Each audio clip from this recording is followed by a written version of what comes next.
मायावती से ज्यादा अनुभवी लीडर नहीं हो सकता बहुजन समाज में। और ये नारा इतना सटीक था, अगर इस पर आज भी अमल किया जाए तो अगर 24 नहीं तो 29 में बसपा की ही सरकार बनेगी। खजाना बुला रहा है, बहुजन समाज का हिस्सा लेकर जो बैठा हुआ है नाग साहब, कहते थे नागनाथ और सांपनाथ, ये दोनों बैठा हुआ फन जमाए हुए सारा खजाने पे कब्जा किया। और आप मायावती सही हमला कर रही है कांग्रेस, बिल्कुल सही हमला कर रही है, बिल्कुल सही हमला कर रही है। कांग्रेस हमारे लिए नागनाथ है और भाजपा सांपनाथ है, दोनों हमारे लिए वही है। मुख्यमंत्री कौन होंगे इनके? कमलनाथ। कमलनाथ किस जाति के हैं? ब्राह्मण। तो मुख्यमंत्री आपका ब्राह्मण, अब वोट देंगे पिछड़े लोग। ये चलने वाला नहीं है ज्यादा दिनों तक। हमें जो जख्म मिला है, मैं अब अपनी बात कर रहा हूं मुसलमानों की, वो जख्म भाजपा ने नहीं दिया है। भाजपा तो हंगामे कर रही, डरा रही है, काम तो सारा कांग्रेस करके जा चुकी है। बनिया लड़े तो बी टीम नहीं, और दलित लड़े तो बी टीम। बनिया लड़े तो बी टीम नहीं, मुस्लिम लड़े तो बी टीम। क्या अगर मुसलमानों के अधिकार की बात करो तो बोले बी टीम है, अगर दलितों के अधिकार की बात करो तो बोले बी टीम है। हमने रैली बढ़ा दी तो भाजपा का बी टीम है, हमने भाषण ज्यादा किया तो भाजपा की बी टीम। तो हम अगर हाथ जोड़ते हैं तो ए टीम हो जाते हैं क्या? क्या मतलब? ये कौन सा पैमाना? आप कांग्रेस और भाजपा को दो चश्मे से हम कभी नहीं देखते, और कोई अंबेडकरवादी नहीं देखता, और जो देखता है वो अंबेडकरवादी नहीं है। दोनों बात सुन लीजिए एक साथ।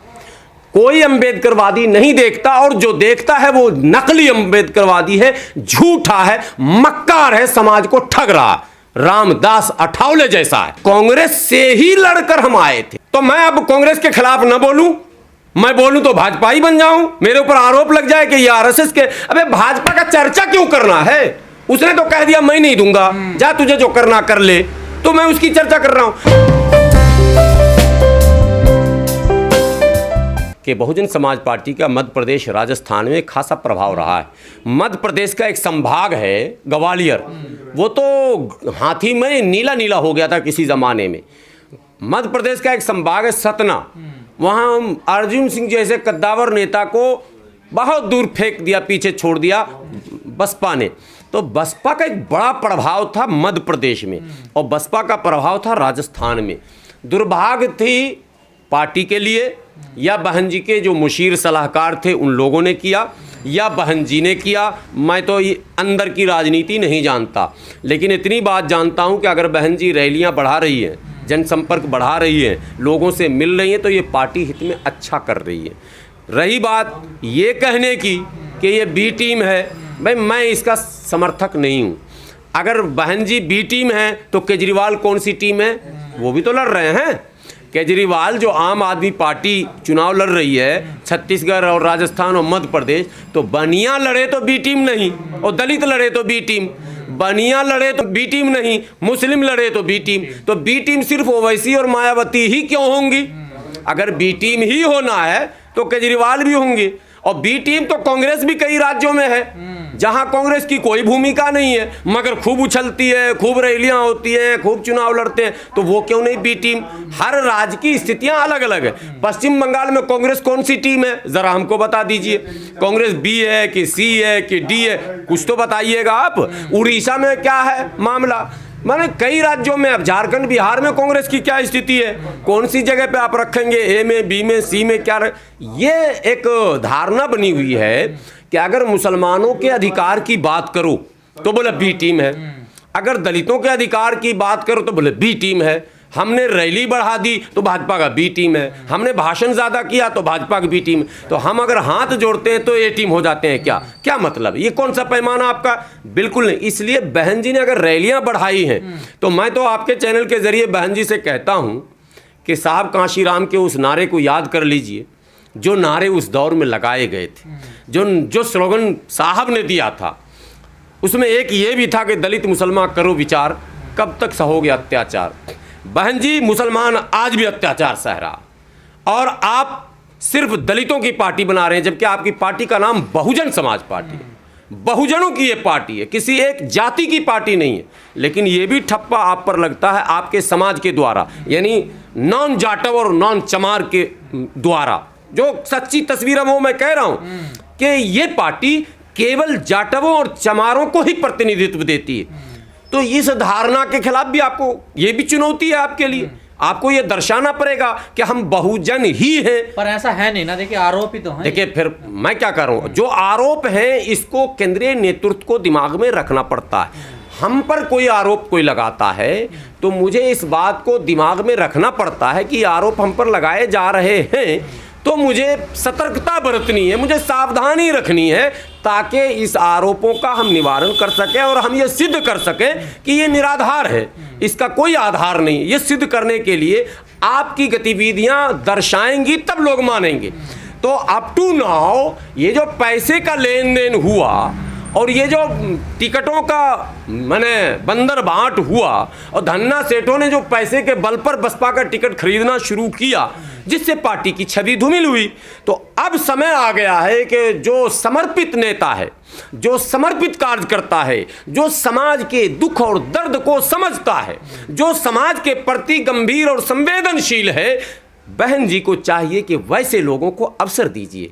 पैसा सब दिन आपके साथ नहीं रहेगा, पार्टी खत्म हो जाएगी और सरकार अगर मोदी जी की रह गई, सुरंग में भी अगर पैसे रखे होंगे तो सुरंग से भी पैसे निकाल लिए जाएंगे।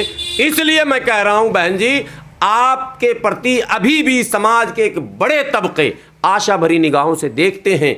आज भी थर्ड फ्रंट, मैंने इंडिया गठबंधन बनते ही बयान दिया था, आपके चैनल पर भी मैंने कहा था कि ये बहुत बड़ी गलती होगी इंडिया गठबंधन की कि वो बसपा या एमआईएम या इस तरह की पार्टियों को दरकिनार और नजरअंदाज करेगी, कभी कामयाब नहीं हो सकती।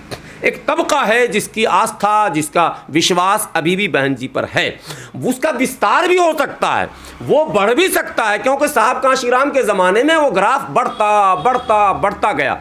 एक चूक हुई कांशीराम जी से, वो चूक ये हुई कि जिस कांशीराम जी ने कहा था कि मिले मुलायम कांशीराम, हवा में उड़ गए जय श्री राम, ये एक जगह नारा नहीं था।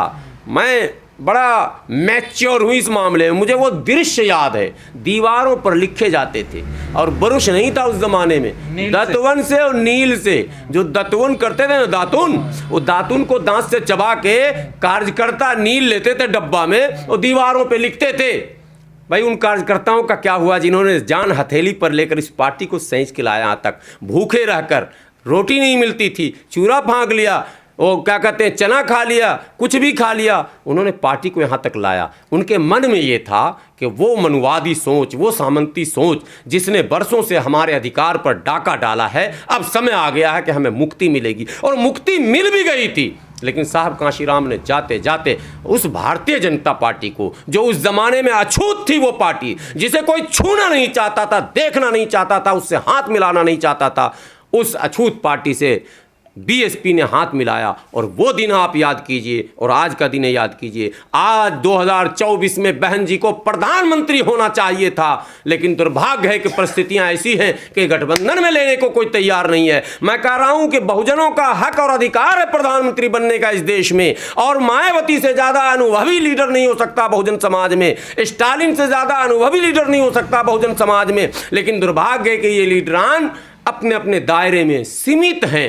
तो हम अपने इस दुर्भाग्य की व्यथा सुना रहे हैं। बहन जी, इस वीडियो को ज़रा आप सुन लीजिए। आपसे मेरी विनती है कि समाज जिस भरोसे के साथ आपसे जुड़ा था पुनः जुड़ सकता है, दोबारा जुड़ सकता है, लेकिन शर्त यह है कि जो आपके मैनिफेस्टो थे, जो उस समय तय हुआ था, हमें उस रास्ते पर आना ही पड़ेगा। और मैनिफेस्टो था, मंच से नारा लगता था, जिसकी जितनी संख्या भारी उसकी उतनी हिस्सेदारी। तो आज ये सवाल क्यों नहीं हम बहन जी से पूछेंगे कि आपने उस फार्मूले को क्यों छोड़ा। आपके पीछे जो दूसरी जातियां थी, जो उपजातियां थी, और यूं कहूं कि जो चुप जातियां थी, चुप समझ रहे हैं, बोल नहीं पाती थी। आज ऐसी बहुत सारी जातियां, बिहार में जाति का जनगणना हुआ, पता चला ऐसी भी जातियां हैं जिसकी आवाज़ सड़क पर नहीं है, जिसका कोई नेता नहीं है, जिसका कोई तर्जमान, कोई प्रवक्ता नहीं है।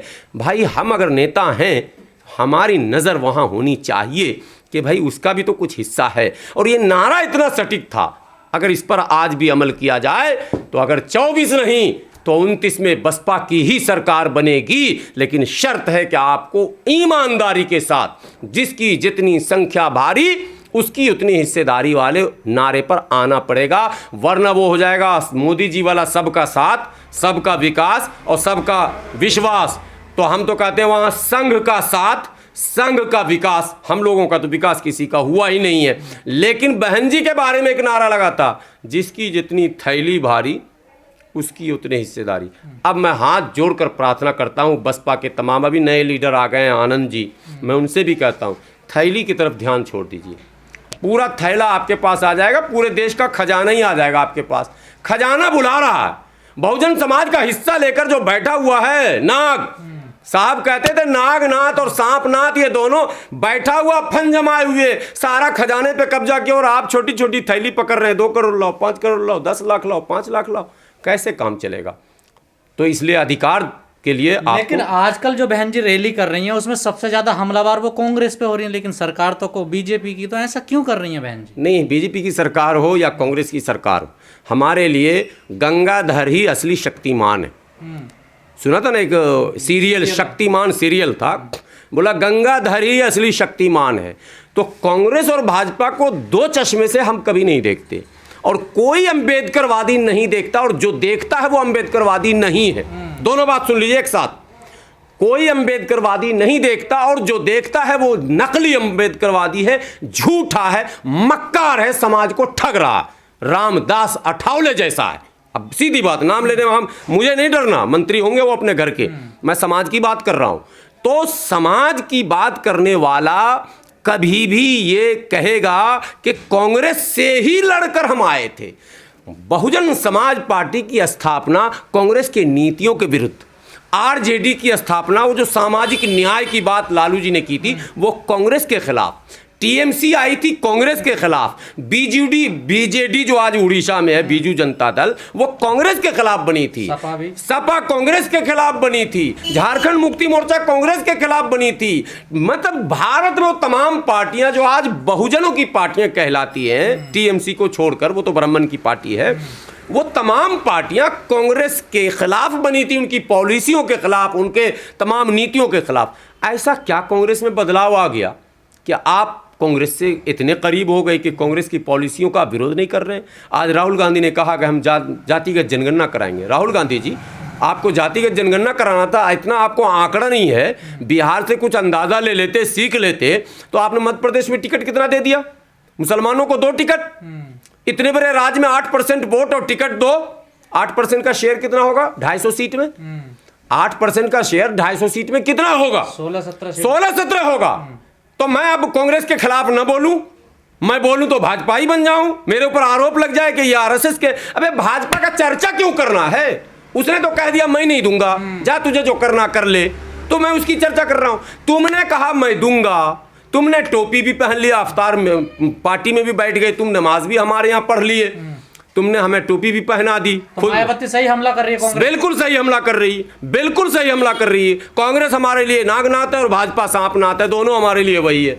हमें बहुजन समाज को चाहिए अपनी बात, और अपनी बात के आड़े आने वाला जो भी मनुवादी सोच का होगा, हमला सब पर होगा साहब। कांग्रेस उससे बच नहीं सकती है। कांग्रेस ने राजस्थान में, छत्तीसगढ़ में, मध्य प्रदेश में जो टिकटों का वितरण किया है उससे स्पष्ट हो गया है मुख्यमंत्री कौन होंगे इनके? कमलनाथ। कमलनाथ किस जाति के हैं? ब्राह्मण। तो मुख्यमंत्री आपका ब्राह्मण, अब वोट देंगे पिछड़े लोग। ये चलने वाला नहीं है ज़्यादा दिनों तक, आपको भी नीतियां बदलनी पड़ेंगी। मैं तो कांग्रेस पर इसीलिए हमले करता हूं, हमें जो जख्म मिला है, मैं अब अपनी बात कर रहा हूं मुसलमानों की, वो जख्म भाजपा ने नहीं दिया है। भाजपा तो हंगामे कर रही, डरा रही है, काम तो सारा कांग्रेस करके जा चुकी है। हमें 30% से लाकर 3% पर कांग्रेस ने दम लिया। अटल बिहारी वाजपेयी जी की सरकार में एक बड़ा एक प्रसंग है, मैं सुना रहा हूं कि कहा गया आरएसएस की तरफ से दबाव आया कि मुसलमानों के प्रतिनिधित्व को थोड़ा कम कर दीजिए। तो अटल बिहारी वाजपेयी जी ने कहा ना। तो बोले क्यों? बोले यार ऑलरेडी कांग्रेस ने पहले ही खत्म कर दिया सब कुछ, अब हम क्या खाक करेंगे, मेरे पास करने के लिए कुछ बचा ही नहीं। तो जितना मसला है हमारे साथ, बाबरी से लेकर बराबरी तक, सुन लो दोनों बातें, बाबरी से लेकर बराबरी तक, इन तमाम जगहों पे मेरे गर्दन को कांग्रेस ने ऐसा दबा दिया कि मैं कर रहा हूं। अभी मैं भाजपा से क्या शिकायत करूंगा? खाक शिकायत करूंगा। कमलनाथ उस पर भी वोट मांग रहे हैं, बाबरी पे भी देखिए। हाँ, और बाबा बागेश्वर पे के चरणों में भी जा रहे हैं हिंदू राष्ट्र बनाने के लिए। अब मैं मुसलमानों से कहता हूँ भैया समझ तो जाओ, थोड़ा सा बत्ती तो जला लो।